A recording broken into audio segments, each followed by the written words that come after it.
Sippers, welcome to this episode of the Tea With Me podcast. Don't laugh. With me, Shane Todd. Before we get into this, we need to plug Patreon. Patreon.com/Tea With Me podcast, where we do a bonus episode on a Monday and a live stream episode on a Friday. You can also go back and listen to all previous episodes. Dan, how many episodes is that? 250? Your voice went all high there. There's 250 episodes there. Dan's 9. If anyone doesn't know, and his voice just broke, you can go there. Tea With Me podcast on Patreon. We are also sponsored by Thompson's Tea.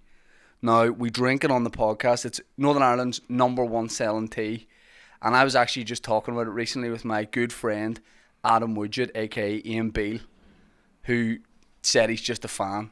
He loves it. He's walking around Albert Square drinking it. They're the #1 selling tea here. Thompson's have been making tea here since the 1800s. And that's just a fact. So keep drinking it. We appreciate it. I'm drinking the Signature Blend right now. And I love anything called the Signature Blend. We're also sponsored by Manscaped. I was talking to my good friend Adam Woodgett, a.k.a. Ian Beale, recently from EastEnders. And I said, Adam... He said, call me Ian, which is weird because that's the name of his character and I'm not in EastEnders. I said, how do you keep things fresh down there? And he said, man, it's all about Manscaped. And then he took his jeans down and he showed me what he was talking about. And that's a man of his word. He keeps it ship shape down there. You look at Ian Beale and you think that's probably a man with a bush. Absolutely not. My good friend Adam Woodgett, a.k.a. Ian Beale, keeps it fresh down there with Manscaped products. I'm wearing the pants right now. I'm wearing the pants. Manscaped pants or Ian Beale's pants? They're Manscaped pants, but they were given to me by Adam Woodgett, a.k.a. Ian Beale. Because he can't wear it on EastEnders because you're not allowed to advertise the products. But Adam Woodgett, a.k.a. Ian Beale, my friend, loves it. And you should love it too. Coming into the summer, keep it fresh down there. Get their performance package. They do colognes, aftershave, deodorant, pants. They're doing it all. You can get the performance package. Brilliant for travel if you're going to win summer holidays. Just basically get your pubes sorted out. Use the code TEAWITHME for 20% off and free shipping. The link is in the description. Let's get stuck into this episode. My guests deserve a great introduction. There's Dave Elliott. My other guest is someone I've wanted on the podcast for a long time. Been aware of his music for a long time, but don't know a lot about him as a guy. We chatted a little bit on Instagram a couple of days ago, and we're here doing the episode. Jun Tzu, a guy who has perhaps one of the most iconic songs if you're from here and you like your music. Born in Belfast, just an absolute banger that so many people know. It's used in so much stuff when people are making videos, and yeah, delighted to have you here, brother. Thanks for coming on to the podcast. It's a pleasure, bro. Thank you. It's a pleasure. And Dave, you're here too. Yes, thanks for having me. What I do want to say is, for anyone like this, these are two guys you don't want to see coming to your front door. No. If we're knocking on the door in the evening, nah, you're not going to answer. Nah.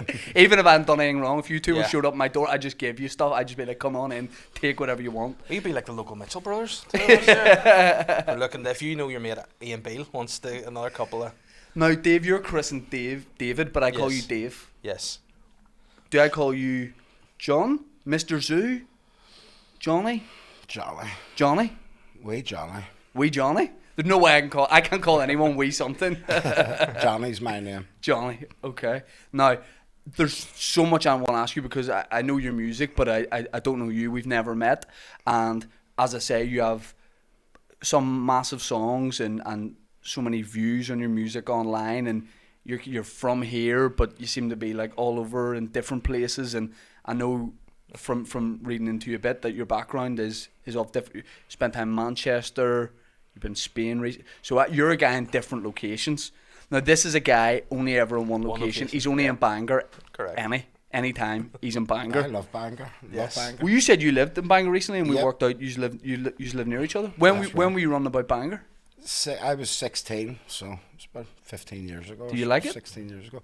Love Bangor. Love it. Performed there a few times too. Where? The Goat's Toe. The Goats Toe. I performed there too. I've done it. Oh, Wolsey's. Yeah. Yes. Do you know Wolsey's? Yeah. Yeah, I don't think I actually done that. I got booked for the Goat's Toe, and I think I didn't do it. But I've done Wolsey's twice. Wolsey's was mental. As a like, what age did you start performing live? What age did you start rapping live at? And was it here that you started? You started in Northern Ireland? No, I started rapping when I was like 12 in in Manchester. Right. So I went to school, moved to Manchester in 1996. It was the same year the IRA blew up the Arndale Centre. Right. So I moved in went to school in a place called Moss Side, which was like predominantly black, you know. Right. And I was like the only Irish guy there for the first year, and then there was a wee lad moved in from the Shankill, Kenny he was called. He moved into the school, but all my mates, they were all rappers and all, and they were all rapping and all, you know. Had you no interest in it up to that point? No, I loved rap. My brother introduced me to Tupac. We watched a movie one night with my dad and all, and my brother said he's a rapper, him, and I was like 11 or 12, and I listened to Tupac and then loved it, and then Wu-Tang, you know. And then when I was in school then, they were all rapping, so I started rapping, but I had like a wee Belfast accent, and they all loved it, so I just sort of went with that, you know. Well, I think a lot of people would have, like, some people would have ditched the accent. You know, you maybe would have felt like, does our accent sound weird, or been conscious? I think we're conscious about our accent, so like, were you tempted to like rap like change your voice for it? I did at first as well, and there's even loads of videos. If you go on YouTube and all, you can hear me talking like Manchester a bit. You know, I even there's a song I wrote called Bloody Brothers, and I talk about that in it as well. Like, right. Even my song Wee Johnny, the first one that I've done, if you listen to it, the first verse is very much Belfast accent, and then the second verse, a lot of people are even saying, is there two people rapping on that? Because the second verse was like me with a Manchester style accent, right. you know. So it changed my accent up a bit, but I remember I wrote a couple of raps, you know, in the Belfast style. The first one I done was called My Daddy, and it was written from me as a 6-year-old again, you know, like my memories of growing up in Rathcoole. And that was like the first one I'd done, and then it just sort of went from there, you know. Did you, when you moved to Manchester, like you say, like at the time where the IRA just bombed the Arndale Centre, did you get like, were you treated like badly? Because like, were people from here over there, like, were people like giving you any shit or like abuse for that? Yeah, of course. Yeah. So, like I said, I grew up in Rathcoole, and then we moved away from Rathcoole, and then we moved to Wales for 2 years, and then I lived in Swansea for 2 years, and then we moved to Manchester then in '96. But I was always grew up thinking I was British. When I lived in Ireland, everyone said I was British. Right. And then when I moved to Britain, they all said I was Irish. So I was sort of like, and I was saying no, because my dad-in-law was involved, and he had all tattoos and stuff, you know, in his past, so everyone just all automatically assumed, you know what I mean? Yeah. There was only the black community, to be honest, that like embraced me, because my brother's nickname then was Irish. That's right. what his nickname was, and I was called Irish Johnny. Yeah. And that was us, you know. And coming from Rathcoole, that's a strange thing. You know what I mean? Like, because you almost like here you get given an identity. Yeah. And to have that, like, it can be strange to people, but like, yeah, it was. Because you moved around so much, you probably have a lot of different influences in your identity. Yeah, it's true. Like I said, I was only like 9 then or something, or 10 when I first moved to Manchester. 9 I was, and then like you said, you know, there was me and my brother just grew up fighting and all then, you know. And then when I went to school, it was only the black guys that I felt safe with. I grew up in, have you ever heard of a rapper called Meeks Manny? He's famous. Well, I grew up in the same estate as him, Gordon it's called, and it's like predominantly white, you know. And then when they all heard my accent, that's when I'd get a lot of stick and shit, you know. Yeah. But when I went to Moss Side then, all the blacks, they were all like, they all said, like, see, blacks and Irish, we're like this, and we stick together and all. Mm-hmm. And, like, my dad was a preacher, so he was on the God channel, and a couple of... Like, actually on? Yeah, of course. What? Do you not know anything about my dad, no? Not, I know that it's obviously in your music a lot. Yeah. But, like, and you move around a lot, so what is this? So, am I wrong in saying, like, your dad was involved in conflict here? Yes. When he was younger? Yes, and then he became a Christian when he was in jail, and he got out then, and... Was he in jail? Were you a kid when he was? Do you no, remember this? This was before I was born. He got out in like '84, I think. I was born in '87. You know, he married my mum, and my brother was born in '85. But he got out and he started like preaching like reconciliation and peace, and went around preaching. And he became an international evangelist.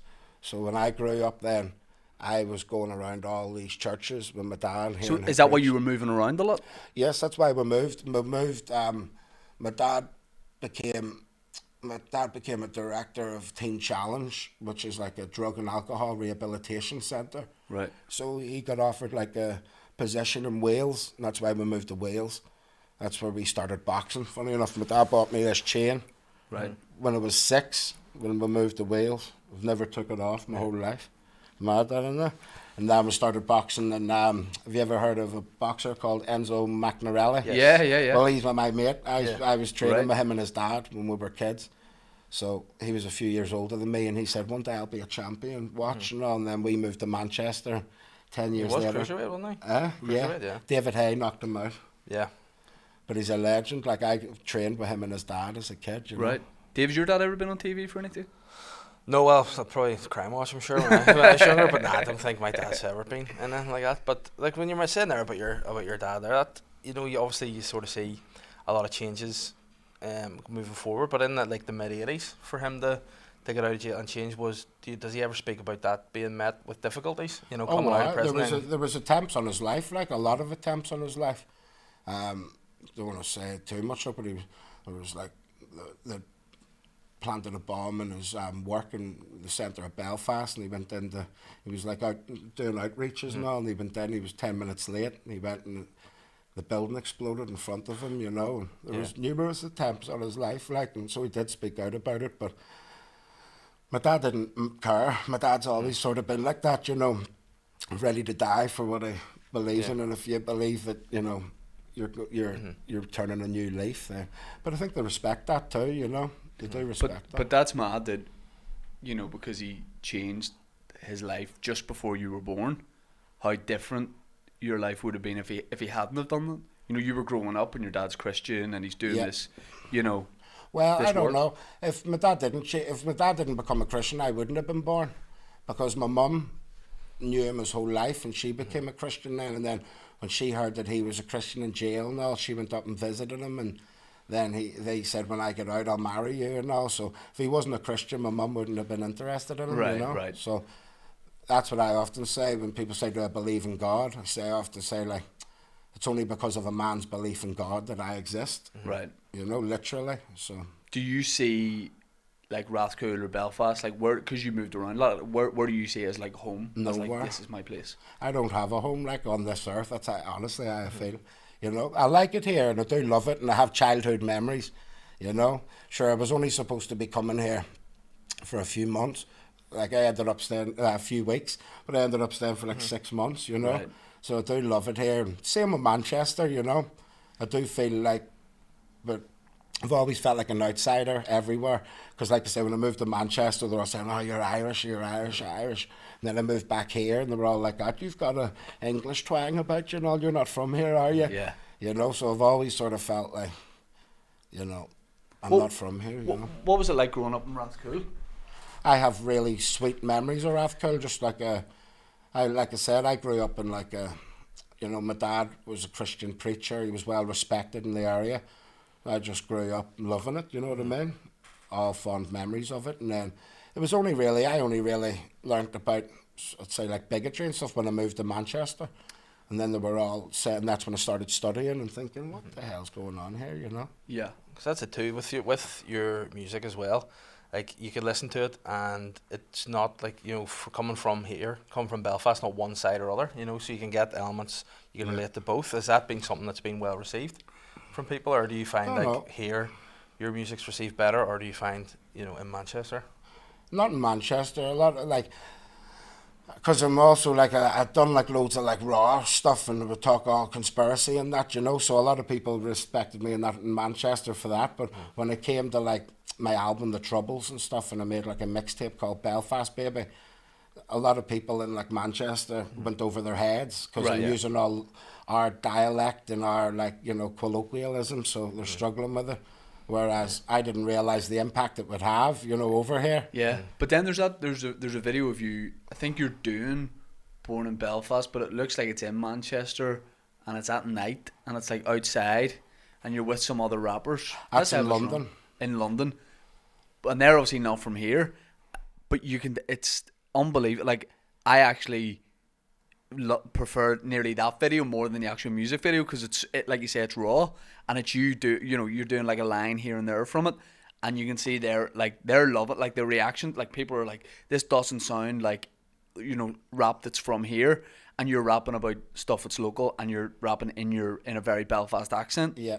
And I love that, because and it can be, weirdly, it's like comedy in a way. Like, we do comedy all over the place, and I want to do more and more of that. And people go, but surely you don't talk about being from here when you're in America or Canada.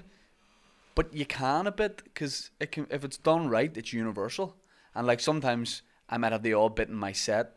If I'm like, we were in Toronto a couple of weeks ago, people might not understand exactly what I'm saying, but they can relate a bit. Yeah.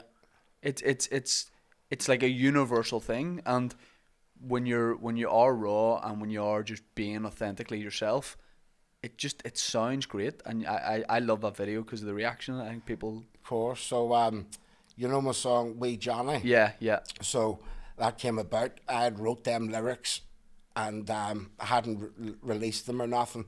My best mate, he was a rapper, and he was in and out of jail now, and they had got a lot of hype about him. MTV Base, I Love Live, said they wanted him to tour with them. So he asked me if I'd be his hype man. Yeah, This was love years that. ago. It's like By the way, my dream is 100% to be a hype man. It probably won't happen for me, but I'd love to be a hype man. Well, I said 100%, bro, I'm your hype man. Yeah. So I went with him. There's even if you go on YouTube, you still see it. It says I Love Live and Jun Tzu and Chronicle. You just see me on stage like dancing. Had you for been it, a hype man before? No. No, you're nuts. What is it? What do you do with a hype man? You all, just sort of. all you do is, because you're a rapper, so it's hard to get all your breaths. So I would memorize his lyrics too. And then at the end, like when he's about to go out of breath, I'd finish a couple of his lines off for him. Right. So it gives him an extra second to gain more breath, you Yeah. know. So so I went and done that with him. We done Manchester, Bristol, London, and then we were going to Birmingham. And we got there late and all, and we got in. And he's like a mixed race fella from Manchester, and he's very like, Manchester slang and all. So when we got into Birmingham, we could say the whole place was packed, and it was like all black guys from Birmingham, And I could tell my mate was a bit shook, like, and as we got there, they said, "Go on, get on stage, you have to get on now and rap." So he got on, and he was rapping, but they didn't like it. It's because they must have just thought Manchester and all in Birmingham, they just didn't receive it. And it was like quiet, and my mate was freaking a bit, and I could feel it too. And then he looked at me and all, and I said, and it was annoying me a bit, And then I said to him, "Do you want me to rap? Do you want me to do a rap? While you chill?" And he goes, "Yeah, go on then." So I goes on, I was thinking, because I knew, like I said, in Manchester, the black and Irish connection, I don't know, like they didn't like him because he was from Manchester, but I thought, you should like me. So I thought, my Wee Johnny lyrics. So I went, "Here, wee lad, you've got to look at your dad." And I started doing it then. But I'm not joking, bro. The whole crowd started roaring. Right. And like cheering and all. And then I was thinking, shit. So I started thinking of all like my Irish lyrics. Yeah. And I just blurted them all out, like, and they all just roared the place down. After that then, in the night, a fella came over. He was a producer. And he was Baby J. Have you ever heard of Baby J? He'd done the official remix for Amy Winehouse and Mark Ronson. Right, so he's like a famous DJ, producer from England. And he came over and says, "I want to work with you, And I give him my number, and he came picked me up in a Rolls Royce and drove me to his studio, and then recorded Wee Johnny, and then put it on Wee Johnny on his album. So that was the first ever song I'd ever done. You with me? Your mate must have been gutted. You know what? Guess what happened? Funny enough, then when he released the album, he asked me to go on a tour. Right. He said, "Right, I've got these 5 dates, and your song on the album is talked about, so I want you to come and do live performances." Class. So I says to my mate, "Will you come and be my hype man?" Oh shit. Yeah, he did. Yeah, it doesn't happen in comedy, but I like that. Like, I'm doing Armagh City Hotel tonight on tour. What if I'm getting to the end of a bit? You just jump on. Yeah. Just finish my bit. Damn right. Bits, Yeah. I mean, be a different perspective, Yeah. But it'd be good. That'd be good. Because the hype man thing and like live rap is obviously very different to like studio stuff. It like I remember going to see Eminem in Punchestown down south, and I can't remember who his hype man was, but he was better than Eminem. Oh no, you're talking about a support act. No, we had someone on with him for some reason I want to say it was corrupt. There was someone on with Eminem Right. being his hype man. Oh, sick. Yeah, And but he was that good, and he would Yeah. like join in a bit, and he would do stuff in between. And I remember being like, I love him. Yeah, Also, G D12 were on that, and they were unbelievable. Fire. They were unreal. Dave was mentioning, like, you know, when you put stuff out, the reaction you get to it. Like, when you come from here, I think, or you've spent time here, and this is your background, and you put yourself out there doing anything. We find it with comedy. You put stuff online, you're like, this is me doing my thing. You can get met with a lot of, like, negativity just because you're, like, having a go at something. Like, there can be an attitude of, like, who does he think he is? You know, who does he think he is putting up a sketch or putting out a song? You know, and when you put out, maybe like Born in Belfast, did that, and we see that as such a praised thing, and we love it, but was there, like, negativity that went around that? Was there a bit of trolling? There was the only thing people used to say about me was he's not really from here. You know, he's from Manchester or whatever. Yeah. But that all sort of, I think, disappeared when I talked about that too, you know. Yeah. Like, I don't hide away from the fact that I grew up in Manchester, you know, I'm proud of it too, you know. Yeah. So, don't know. I don't really care about negativity, really, you know. Obviously, everyone's going to have an opinion on anything you do. It doesn't matter if you sat there and didn't do nothing. They're all going to say, look at him, the big tosser. So, you know, whatever you do, you're going to be met with something, aren't you? And, you know, talking about that Bangor gig, and you know, you've performed Bangor a few times. What was the first gig you did over here? What was the first show you did here? It was years ago, and I was at the Menagerie. I've gigged there. Belter show. We small place. Yeah. Where was the Menagerie? Holy Land. No. Was it? It might have been. It was just off. Yeah, just off your own road. Yeah. Yes. Is that the Holy Land? Yeah. I don't know. Yeah. It is, but it's a weird place. You'd pass it and never know it's there, but it's a small cracker. place. I've done a few shows at the Menagerie. It was good. What age were you when you did your first show here? It was young, like. I was about 21 or 22 or something. And was this like you were putting on a gig, or was it a mixed bill music night and you were just... Yeah, it was Antidote MCs, it was called. Right. I set up, I'd done loads of shows with him then. He was a good fella, and then we, in like 2015 or something, then I decided to try and do like a quarter annual hip hop showcase in Belfast. So we hired out, you know, the Empire. Oh, wow, yeah. And we called it 4/4s. We'd done the 4 shows, but then after that, so the first show I got like Logic, and I got Skinny Man from London, you know Skinny Man? Right. Here's the thing about us, like, we would say we love rap, but you mentioned Wu-Tang Clan earlier. I had the hoodie back in the day, but only no gravel pit. Yeah. You know what I mean? Like, me and Dave would be like, we're rap guys, but like when it comes to it, like, we don't have the knowledge. Yeah. We don't, like, who do we know? Like, I know you, Wu-Tang Clan and Shaggy, and that's about it. Shaggy's good. Shaggy is good. Shaggy's sick, bro. What about when Shaggy and Sting got together for that album? Yeah, it was a weird combo, wasn't It was a real But weird then combo. Sting went through a period of time where he's just hanging about with guys like Craig David. He did as well. The Sting Rise and Fall? Yeah, that's Craig good tune. David is with a few London rappers now too, like Big Yeah. Nasty and all. He teamed Oh, up with him, didn't yeah, he? we love... Yeah. what was that? All That song on they your- did together? Ooh, yeah. All on your Ooh. Yeah, we Nice loved that. song, yeah. Yeah. But Craig David was doing some like, this is going to sound like an old guy, some serious rapping at the Yeah. Jubilee party. Yeah. He We have a real rapper on. He did You're the like, hey hits. man. No, but he did the hits, and then he did some. No, I've heard some Craig David MC, rapping, like, he yeah, does. and he's good. Like, So that's where you go for your rap, the Jubilee. yeah, the listen, Jubilee the party. Jubilee party at the Palace. That's where I need to go. What I'm more interested in, I wanna. BET Network Jubilee party. But what I want to know is, like, see, obviously, with rap, you see it as this underground thing. It starts like with MC battles and things like that. Were you going to things like that in Manchester? Yeah, so for their sake. So me and my mate, my mate I was telling you about Chronicle. Yeah. So he was always like in and out of jail, you know. He was like a sneak thief, and he got kicked out of What's his a house. sneak and all. thief? Like just robbing laptop, everything. Like he was homeless. My dad found him in my Wendy house. You know, my wee sister's Wendy house out the back garden. Right. He was sleeping there for 2 weeks. And then my wee sister opened the door one morning, looked in and went, "Peggy, is that you?" She's dead, like, and then my dad was like, "He can stay in the house now." And next thing he got arrested again. Everyone was saying he's rapping in jail now. And it was like we were always like, you know, trying to sort of compete together, you know. Right. Then we started up this thing called Freestyle Mondays.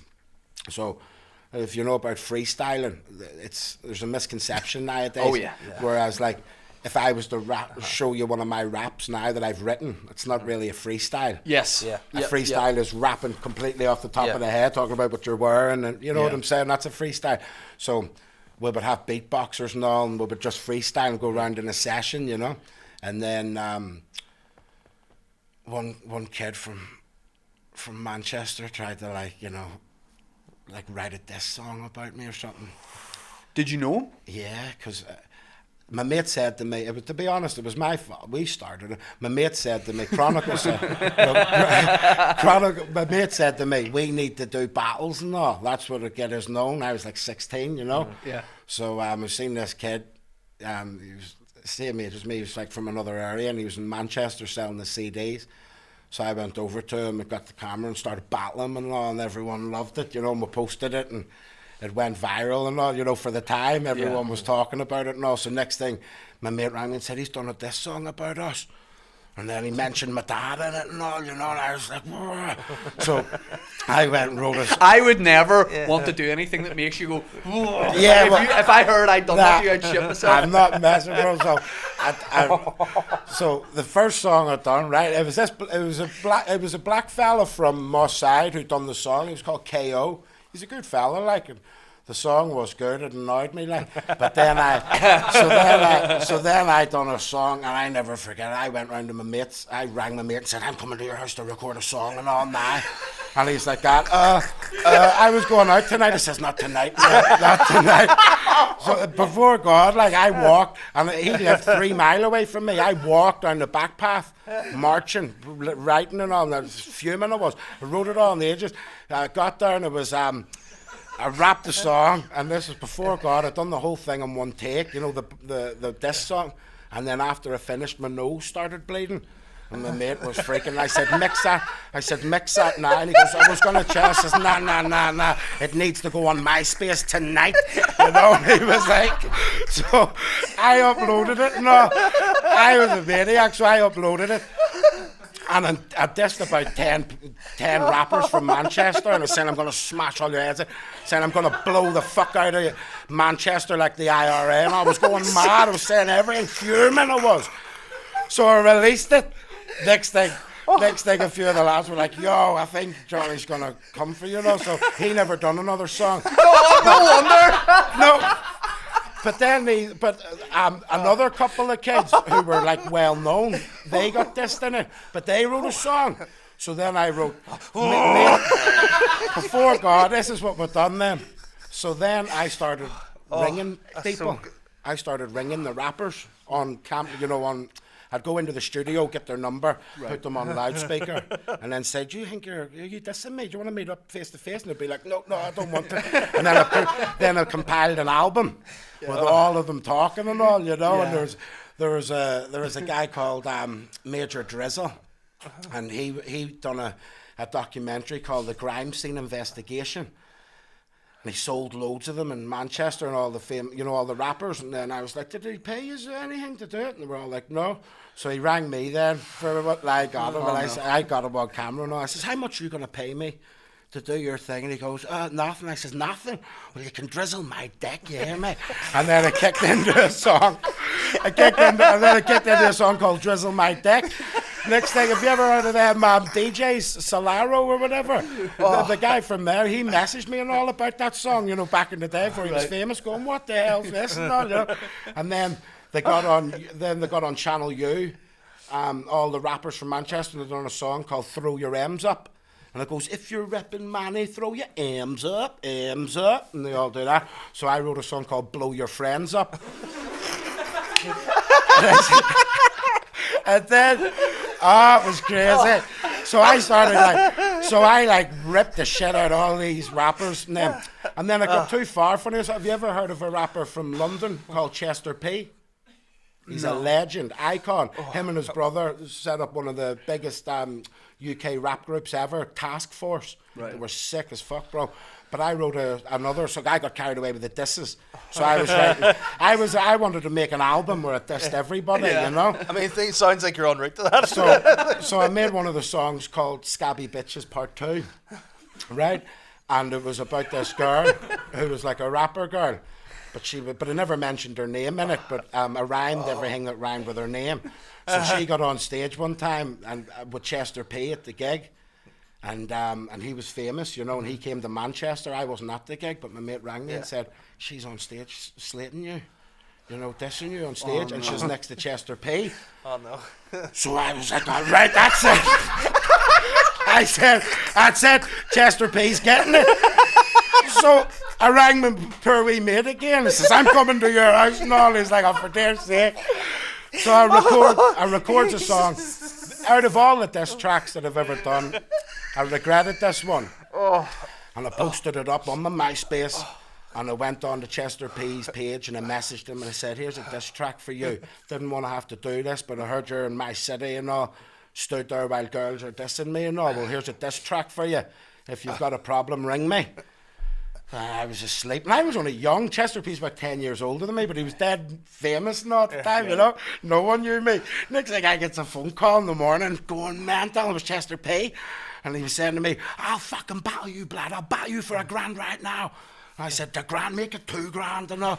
Come on, let's do it. No, never came about anyway. Right.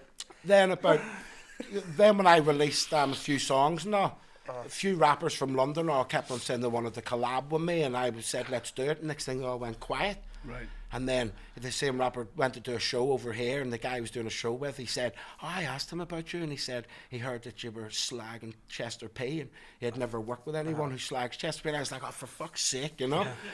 Then before God, this is the truth, I released my album, The Troubles, and Chester P tweeted me and said, you see all the bullshit in the past, bro? This is probably the greatest UK rap album I've ever heard in my life. That's what he said to me. Yeah. And then I messaged him back and says, oh, bro, I says, listen, I'm sorry about all that and all back in the day. I said, I'd love you to come to Belfast and do my show. So he came over and I met him. Oh, he came over on his own, like a legend. And I just treated him as well as I could. Yeah. He'd done a show in the Empire with me. He was amazing, like. Yeah. Smashed it then, you know. But that's see some turnaround. Oh, I could tell you. But you see all that battling, bro. Yeah. So I released the album when me and Chronicle released the album called Exposure, the documentary diss tape. Yeah.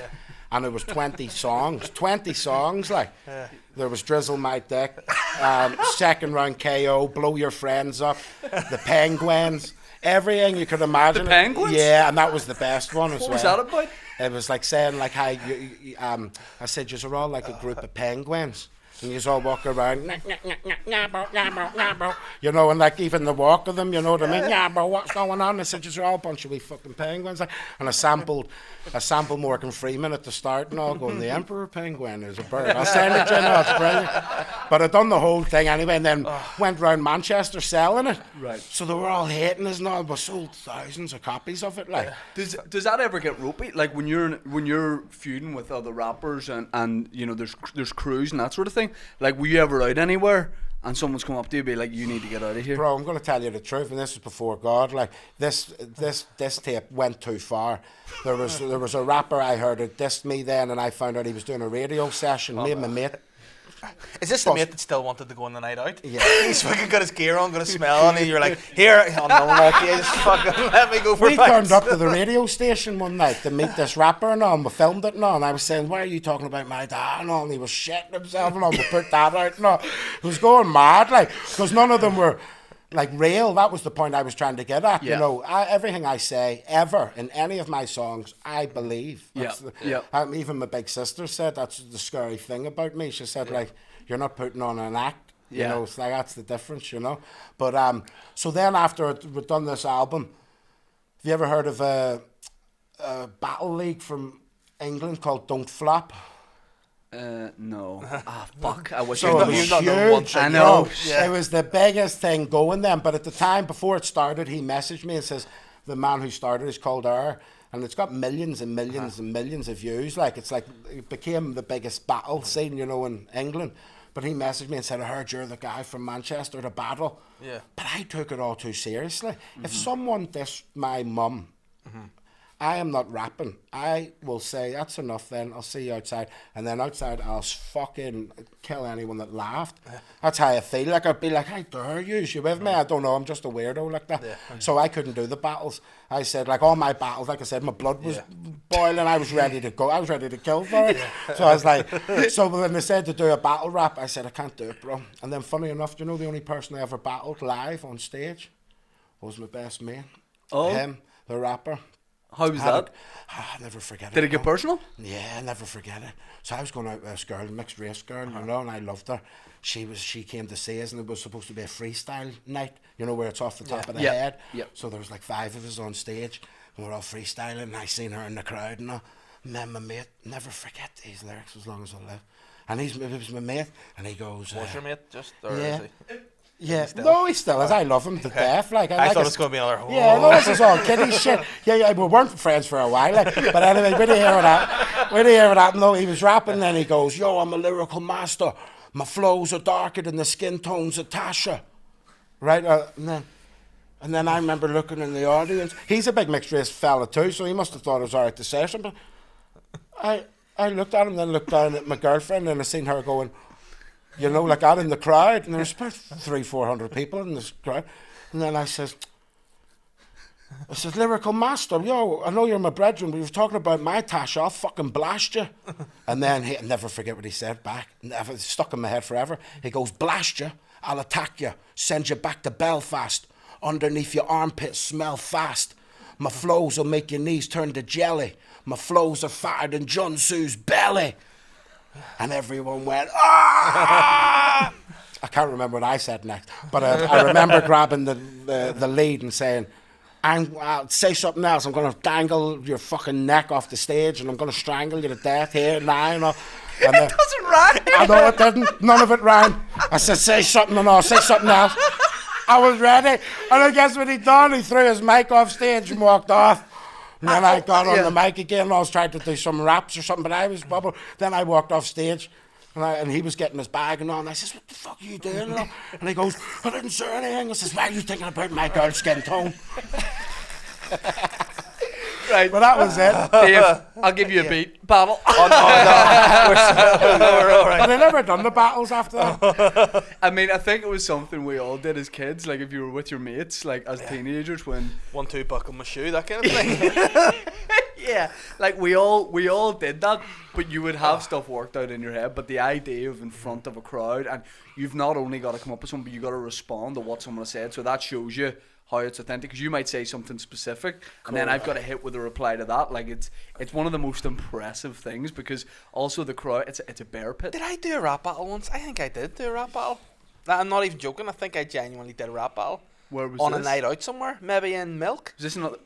Yeah, that's never been said. But I used to battle rap. Whereabouts? There was a night there that they had battle rap, and I was just there in front drinking. of a crowd. Yeah. And then they were like, oh, you can rhyme words? And I went, yeah, I can. And then I went up and I got my arse handed to me. Like, but it was like, they were like, I remember I was there, like my fucking hair was all tipped and all, and I was wearing a fluorescent green polo shirt and had a sweatband up to here and all. They're like, you can rap? And then there's like actual rappers there. And I was like, okay, that's not for me.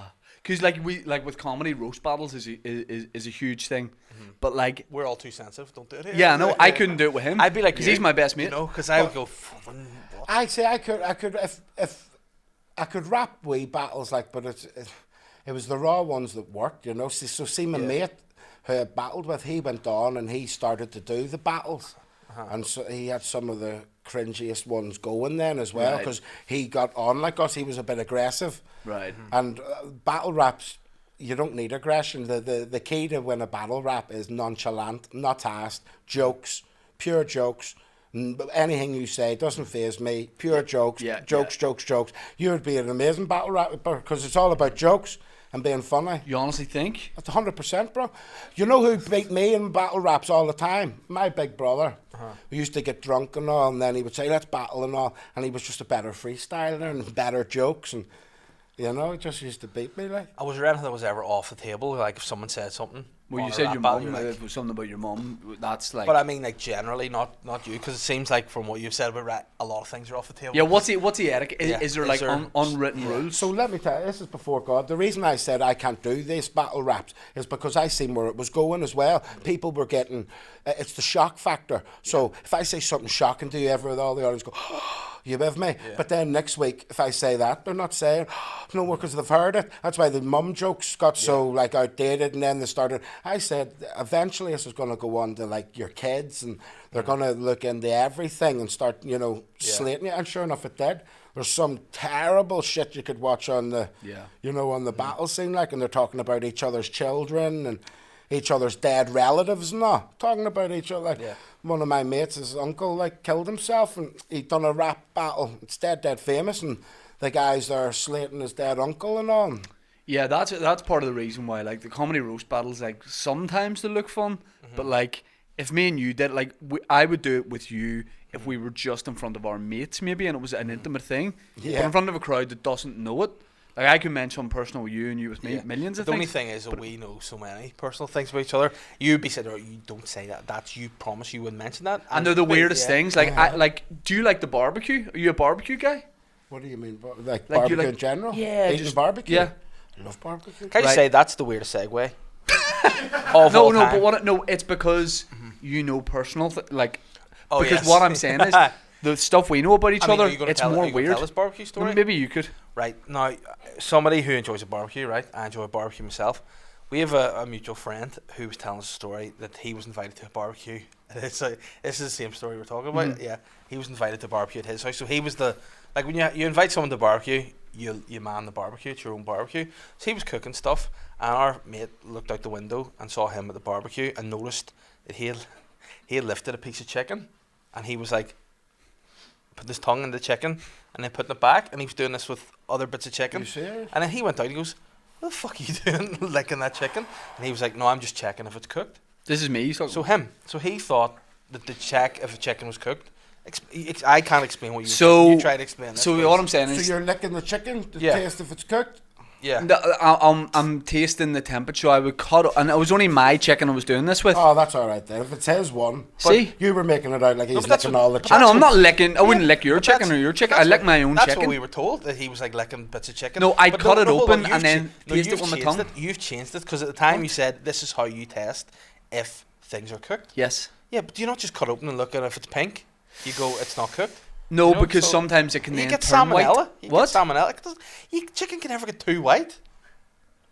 You can't say that nowadays. You don't- But it's not- what I mean is, I would cut it But open. hold on, so there taste was it with my tongue. 4 or 5 bits of chicken, but you were only licking the one bit. To test I'd if only that was ever cooked. lick my chicken But then how did you know if the others were cooked? because they'd all been on for the same amount of time. But why And is they're he- why is similar he cut. But we're missing the point.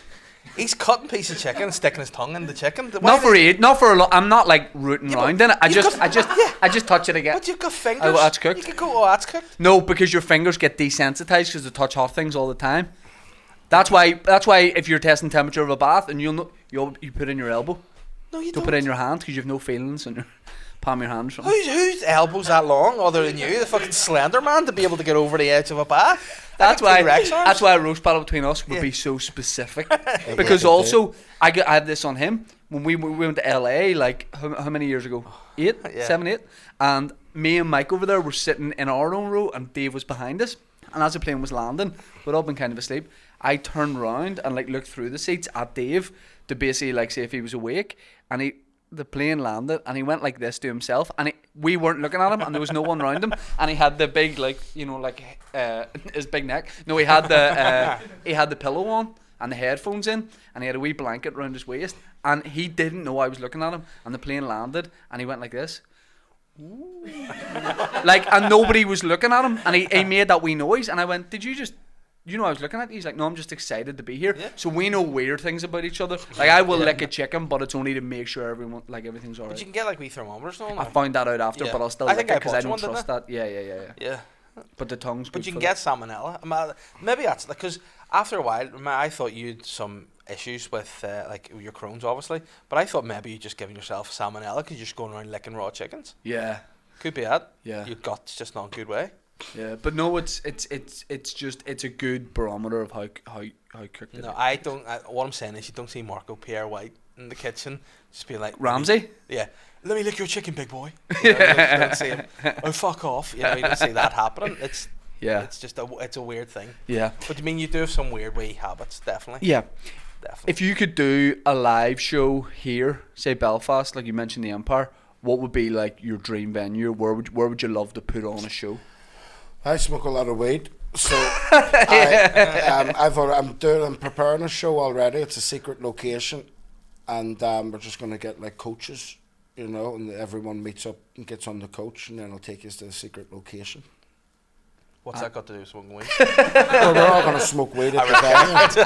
I'll be smoking weed on stage and everything. That'd you know? be good. I like that. Does it make you more creative, do you think? Don't know. I've smoked it since I was 12, bro. So. Yeah, well, so throughout your entire career of being creative, so yes.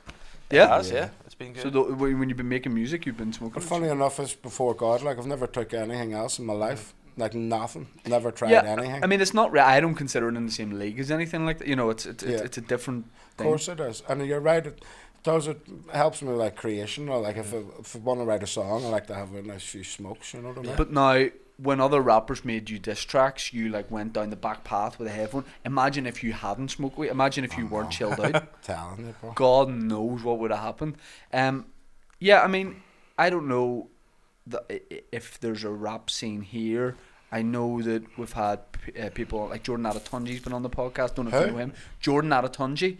So he's an artist from here, and he kind of raps, but then does some like punk type stuff as well. And he's getting big. I think he's gonna be massive. But I don't know if there is a scene here. I mean, I'm sure there is, but I like Kneecap. You know, oh fuck yeah, of course, yeah. I like them lads. And they're doing the great thing about them, and we talked earlier about if you're just doing something that's from here, you know, will it only ever be successful?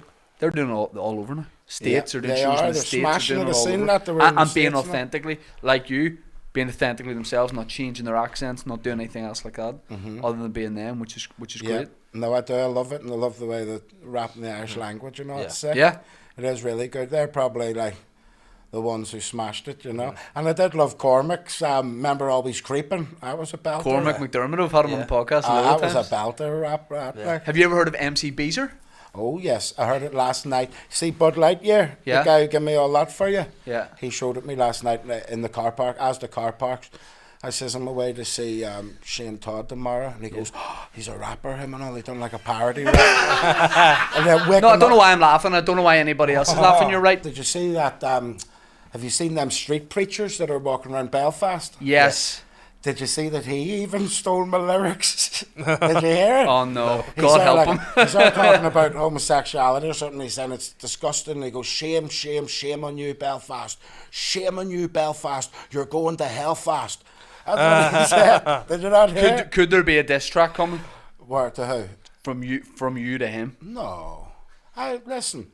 Anyone that's going to stand up and just preach, even if you don't agree with it, you have to respect their confidence, you know.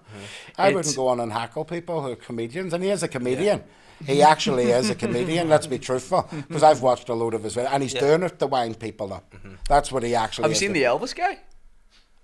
Guy he's from Strabane, he's doing like an Elvis thing in Belfast. You seen him? Nope. No. Oh, yes, you know I have seen him. I was on social media like the last couple of weeks. Yes. Yeah. Fair play to him. He's an Elvis tribute guy from Strabane who's beating about like Cornmarket doing.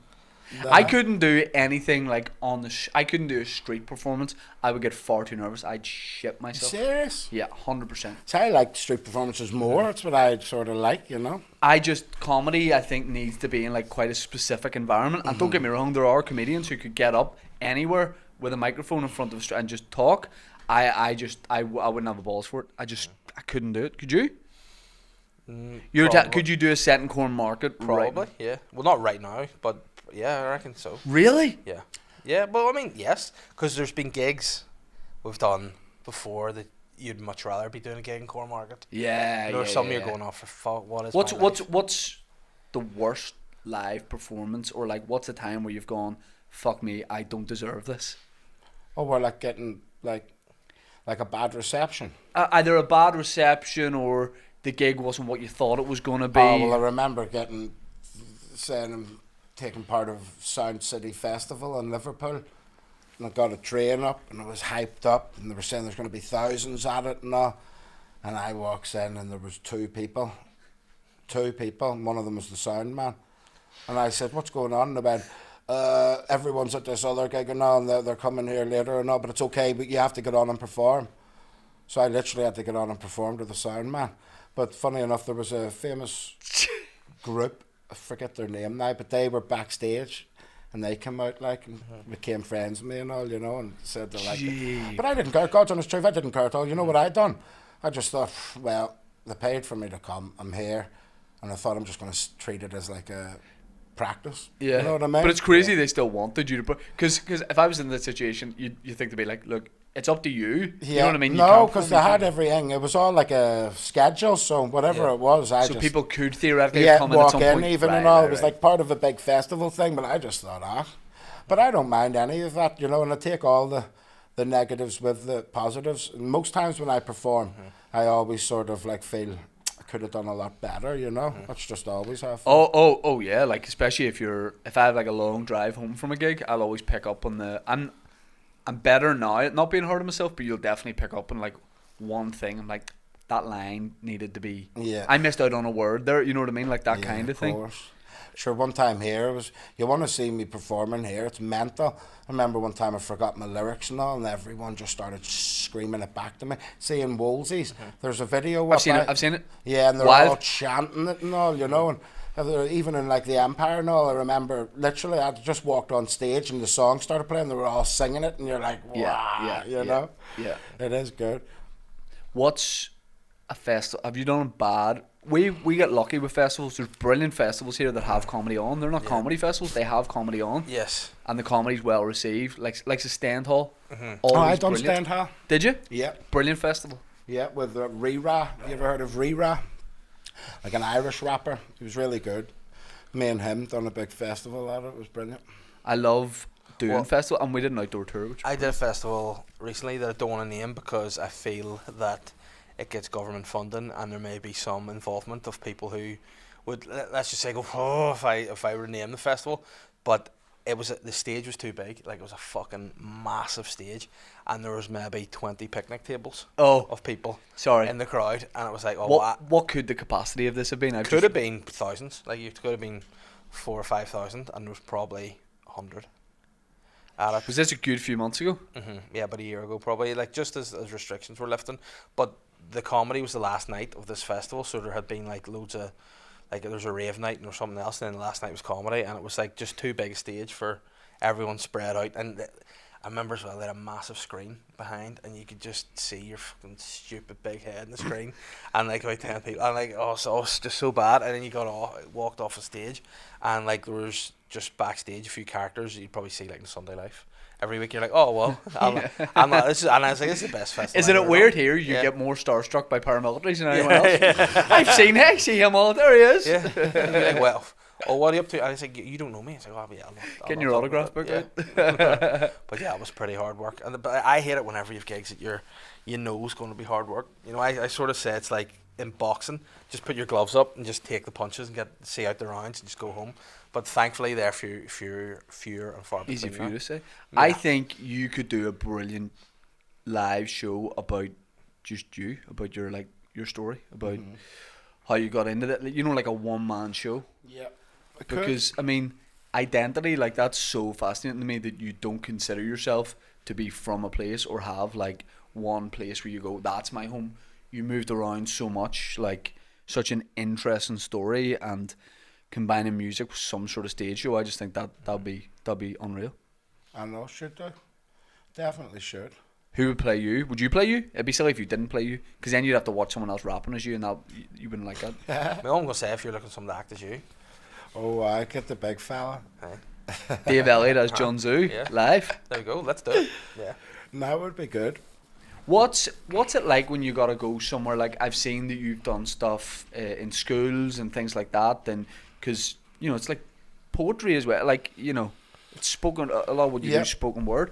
Does it just feel normal? Like, I've done some stuff where like maybe you go to a school, you're speaking to young people, and I can always be a bit nervous about it because I'm used to like a over 18 comedy crowd, but do you have like, is it no different for you? Like, Yeah, I have to like tone it down. I'm not gonna show them those like don't Battle, want to curse or nothing. Yeah. Battle and all. But I mean, I worked in the young offenders over here as well, which was brilliant. Yeah. Went down and like taught them loads of like we techniques to write poetry and stuff, and I remember feeling like they were a bit demonised or something because when I met them, they were just wee kids, and I was thinking this is terrible. And a lot of them were in and out of care and stuff, and they were dead articulate and smart and brilliant. And I was thinking, it's a shame, like And same with the schools. I'd done some powerful stuff, like in the school there was a wee fella and all was crying and all, about his dad who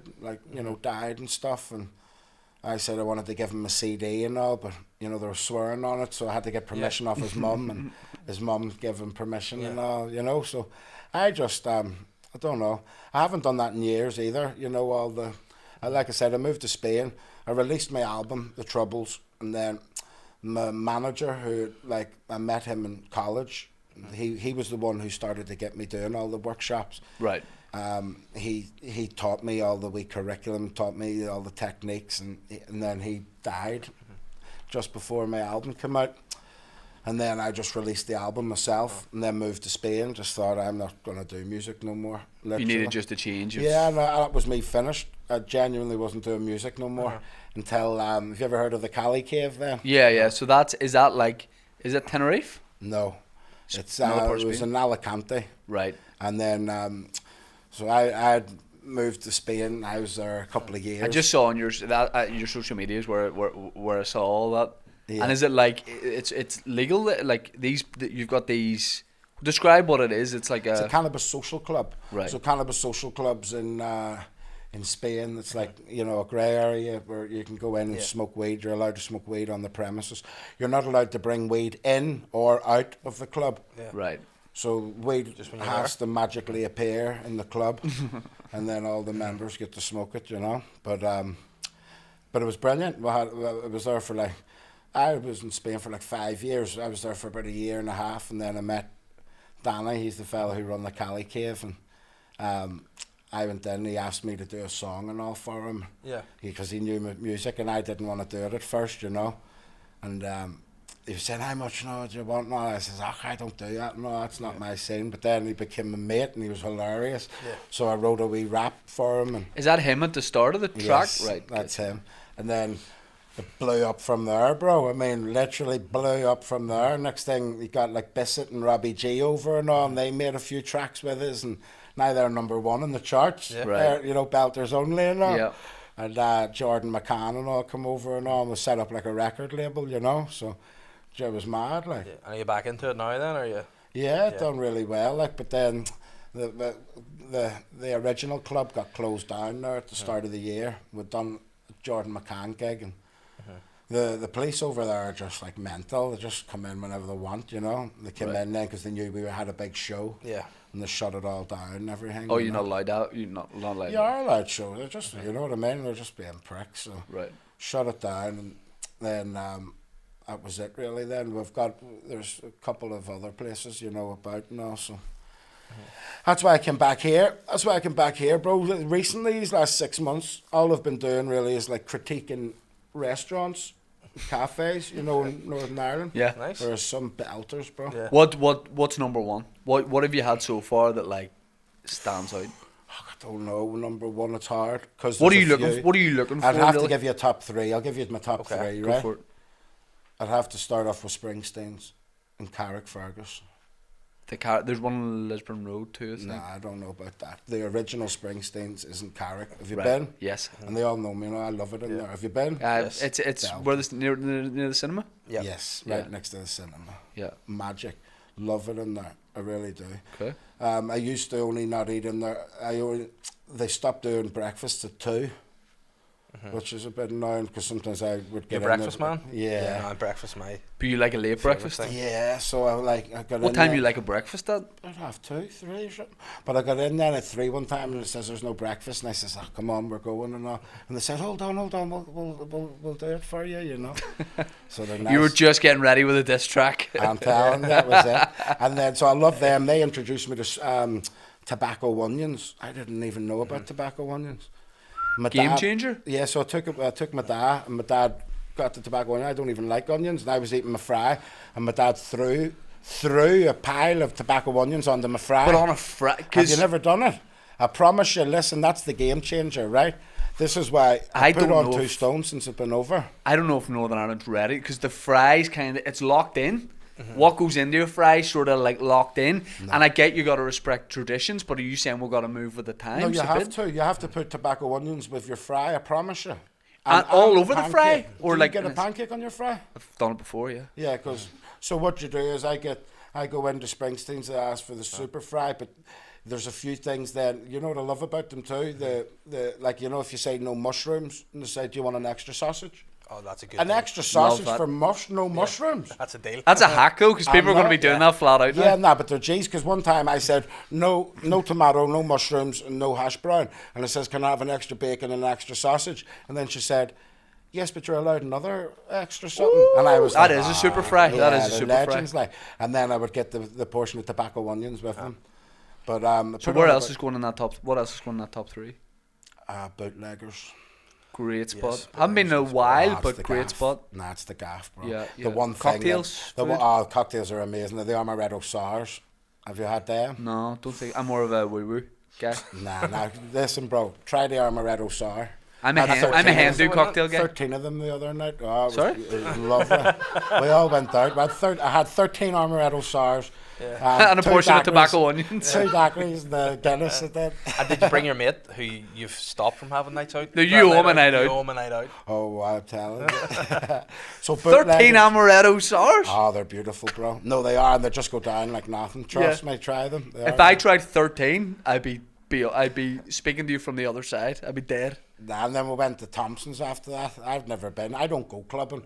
But No, I felt no, like yeah. I had to go, you know, and it Yeah. was brilliant. I loved Was it. that? actually. Was there any sort of reason that would the 13 amaretto sours have had an effect on your decision to go to Thompson's? Nah. Say they had an Then, impact. then my mate who I went with, he's a big looper. He bought like 3 bottles of vodka then in the ice Oh, what? at Thompson's. And then he didn't hardly drink. I drank a big bottle of vodka after it too. Like. I would say you'd probably be in Springsteen's after 2 p.m. the next day after that. I was. Yeah, I yeah. actually was. So we've got Springsteen's bootleggers. What's finishing off his trio I here? tell you this. So this is a wee magical gaff. Give us It is magical.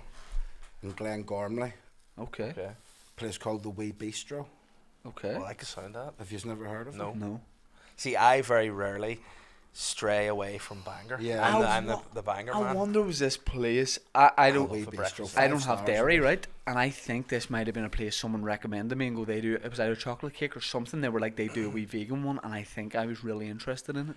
So So is this a place people don't really know? Yeah, It's it's like hid away. It's hid away as well. It's called the Wee Bistro, but it's 5 stars, like 10 out of fucking 10. I'm telling you. So I went in. I just ordered like 15 amaretto sours. Yeah, no, they don't do alcohol. Funny enough, they actually don't do alcohol. But I goes in and I ordered like some chicken, and then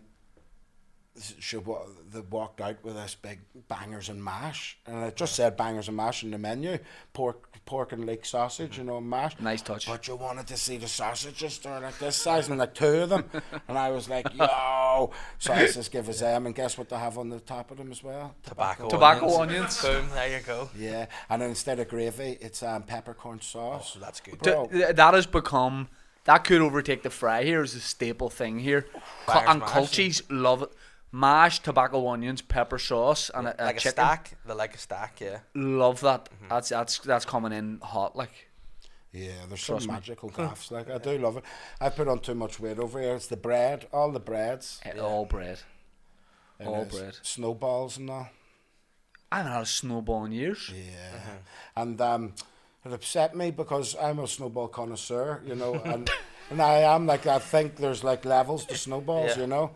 but my mum went up to Cookstown. She came and she had Slemish snowballs. Yes. Right. You know the Slemish. Oh, they're in all the yeah. garages. Yeah, yeah. Aye, but there's no snowballs in all the garages. They have all the Slemish products, but no Slemish snowballs. No, I'm serious. It's like Asher's. And here, what's this thing about? What happened in Northern Ireland where like Spar has just monopolised everything? There's about. Oh, I didn't know where that was going. I was like, we How can't talk many about the Spars? Asher's cake thing. How many Spars are there in Northern Ireland? There must be a Too good many. 20,000. Are you fast?